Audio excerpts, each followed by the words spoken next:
Olá pessoal, bem-vindos a mais um vídeo do canal Cientista Amador. Eu sou o Alisson Freire e nesse vídeo estarei mostrando a vocês o som de um buraco negro.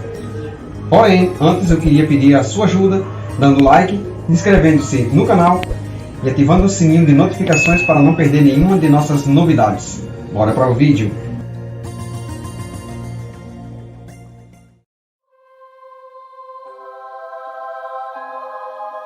A Agência Espacial Norte-Americana, a NASA, divulgou um áudio inédito do som de um buraco negro no aglomerado de galáxias Perseu, localizado a 250 milhões de anos-luz da Terra. De acordo com os cientistas, a captura é algo diferente de qualquer outra feita antes.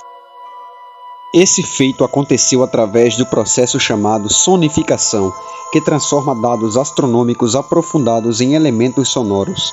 Para isso, cientistas utilizaram computadores e softwares avançados para traduzir informações não audíveis pelo ser humano em ondas sonoras. Dessa maneira, o barulho do buraco negro pode ser capturado e ouvido por nós.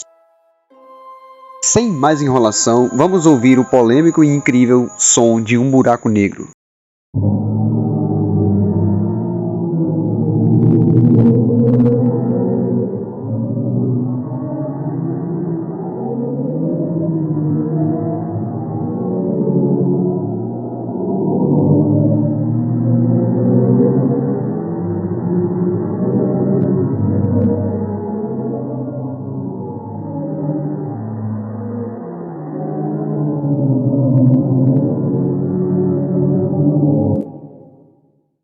Em adição, a NASA também anunciou uma nova sonificação de outro buraco negro, dessa vez da galáxia M87. Este buraco negro ficou conhecido recentemente por ter a sua imagem capturada em 2019.